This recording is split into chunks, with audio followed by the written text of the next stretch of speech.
COVID-19 has turned the world upside down. Loneliness, anxiety, and depression are at an all-time high, making us painfully aware of our need as humans for connection and belonging. Corporations sent their workforce home, doubling as a classroom. First responders and healthcare workers were pushed to their absolute limits. Small businesses who have survived and thrived for generations were forced to close their doors. And relationships of all kinds were stressed to levels that we can't even comprehend. This is also a time when we got creative. We've learned the power of what happens when businesses, the community, and people come together at a time when so many were still isolated. The world is opening up, but the pandemic is hardly over. We'll continue to deal with its ripple effect for years, socially, financially, and emotionally. Now is the time to get intentional and be deliberate in creating a new kind of ripple. We each have the power to be a part of the healing process. We all get to make choices every day that make a difference. Whether it's a stranger on the street, our friends and families, or our colleagues at work. And this is going to happen by getting back to the basics. First, be present. When we're present, we create this protective, invisible bubble that says, the rest of the world is just going to have to wait, because nothing else matters more than you, right here, right now. And that's powerful. So when we're present, we invite the sharing of information and ideas, but perhaps some scary information that someone has been aching to share. And now we know how we can support them. Or maybe they just really needed somebody to listen to them. Another way to add value or to sprinkle some sunshine into someone's day is to smile. Smiling sends feel-good transmitters into the brain. Serotonin, dopamine, endorphins. When we smile, we send this message to our brain that says something good's about to happen. People are hurting, and we don't know what they're going through or even what they went through just to get to work that day. And your smile could be just the medicine someone needed. So don't be stingy. Smile and send a beautiful healing ripple out into the world.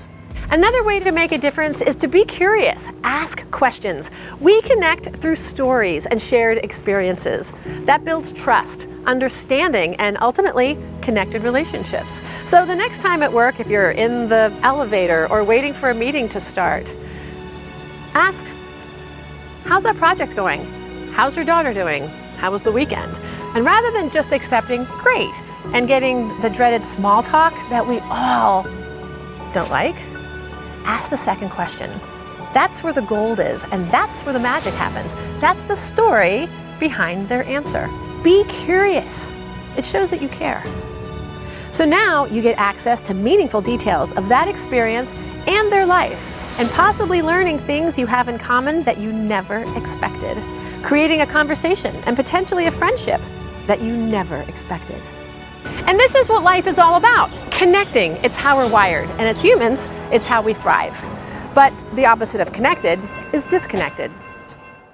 Unfortunately, it's now second nature to deflect to our phones so we don't have to interact with others, missing out on the opportunity to learn people's stories, practice our skills of communication, and being open to the wonderful and random opportunities for connection that's all around us, and it's just waiting to happen. When we don't have the tools to get something done, we get frustrated. We've got the tools, and we bring them with us wherever we go.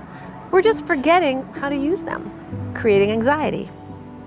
The family dinner table is no longer the cherished ritual that brings families and friends together on a regular basis to enjoy conversation, sharpen our communication and social skills, and be reminded that we're part of and we belong to something beautiful.